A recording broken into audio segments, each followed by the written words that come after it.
ஓம் முருகா போற்றி போற்றி. என் அன்பு குழந்தையை, இன்று இரவு சந்தோஷமாக தூங்கி எழு தங்கமே. இந்த பதிவை முழுவதுமாக கேட்டு நான் சொல்வதை 6 முறை சொல்லிவிட்டு தூங்கு. நாளை நல்ல செய்தி கேட்பாய் தங்கமே. அதற்கு முன் உன் முருகனின் அறிவுரைப்படி நடந்து கொள்வதற்கு உன்னை தயார்படுத்திக்கோ.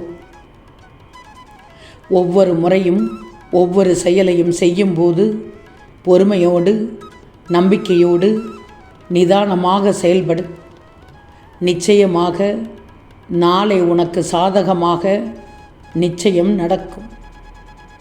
அதனால் வாழ்க்கையில் உயர்ந்த நிலையை அடையப் போகிறாய். நீ நினைத்தது நிச்சயம் நடக்கும். அதற்கான நல்ல செய்தி காலை கேட்கப் போகிறாய். நீ வாழும் வாழ்க்கைக்கு ஒரு நல்ல அர்த்தம் வேண்டும் தானே. உன்னை எல்லோரும் பொறுமையாக பார்க்கிறார்கள்.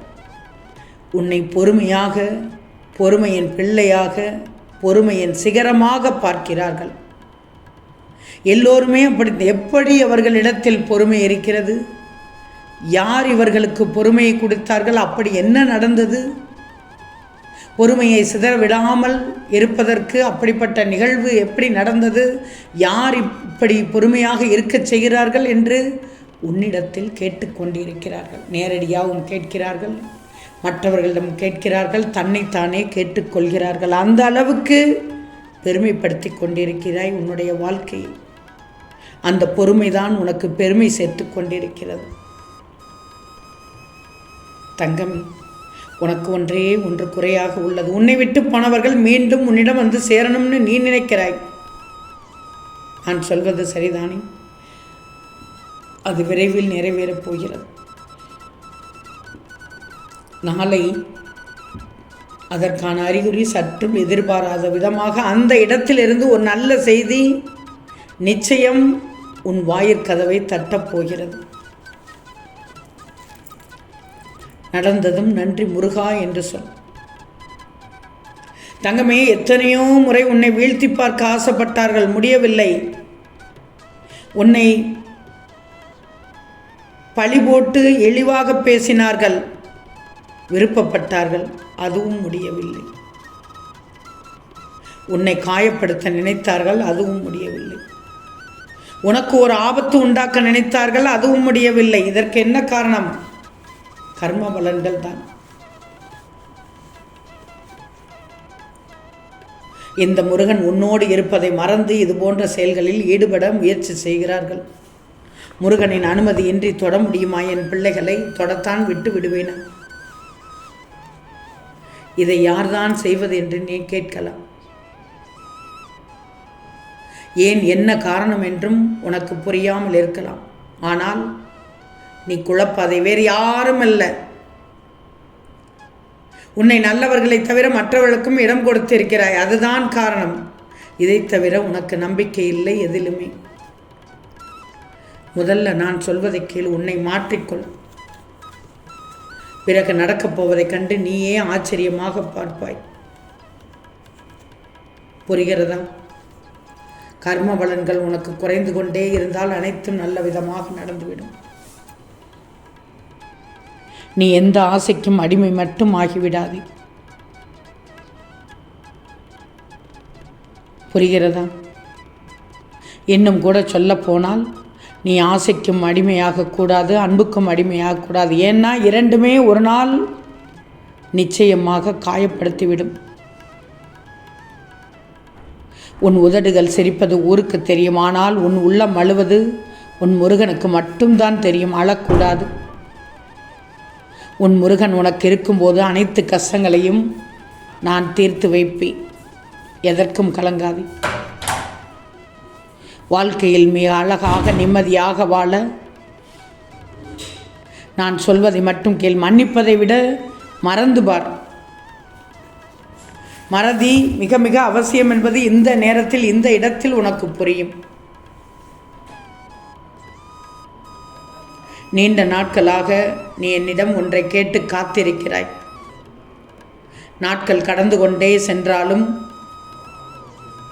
என் அப்பா முருகன் இருக்கிறார். முருகன் செய்து கொடுப்பார் என்று என் மீது அளவு கடந்த நம்பிக்கை வைத்திருப்பதை நான் வீணாக்க மாட்டேன். நிச்சயமாக வீணாக்க மாட்டேன். நிச்சயம் நடத்தி வைப்பேன். நீ வாழும் வாழ்க்கையை அர்த்தமுள்ளதாக வாழ வேண்டும். இப்போது வரை இருளாக இருந்த உன் வாழ்க்கைக்கான ஒளியையும் நல்ல செய்தியையும் நாளை காலை தருவேன். இனிப்போடு இனிப்பான செய்தியையும் நாளை காலை தருவேன். இனி நீ மகிழ்ச்சியாக இருக்க வேண்டிய தருணம்.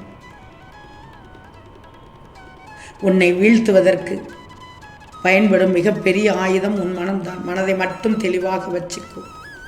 யாரும் உன்னை எதுவும் செய்ய முடியாது. உன் வாழ்க்கையில் புதிய மாறுதலுக்கான நடைமுறைகளை தொடங்கிவிட்டது. நீயும் மனதளவில் உன்னை தயார் செய்து கொண்டு விட்டாய் அல்லவா? புதிய வாழ்க்கைக்கு என் அன்பும் பாசமும் அருளும் உனக்கு எப்போதும் உண்டு.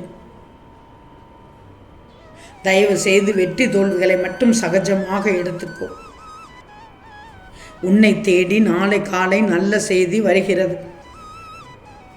உனக்கான நேரம் துவங்கிவிட்டது. இனி நல்லது மட்டுமே நடக்கும். எதிர்பார்த்த அளவிற்கு மேல் உன் விருப்பங்கள் நிறைவேறப் போகிறது. நல்லது நடக்கப் போகிறது. திரும்ப திரும்ப முருகன் சொன்னால் அதற்கு நிச்சயமாக அர்த்தம் இருக்கும், பலன் இருக்கும், நன்மை இருக்கும். நம்பிக்கையோடு கேள். ஆனால் ஒன்று தங்கமே, என்றும் எதற்காகவும் நீ முன்வைத்த காலை மட்டும் பின் வைக்காதே.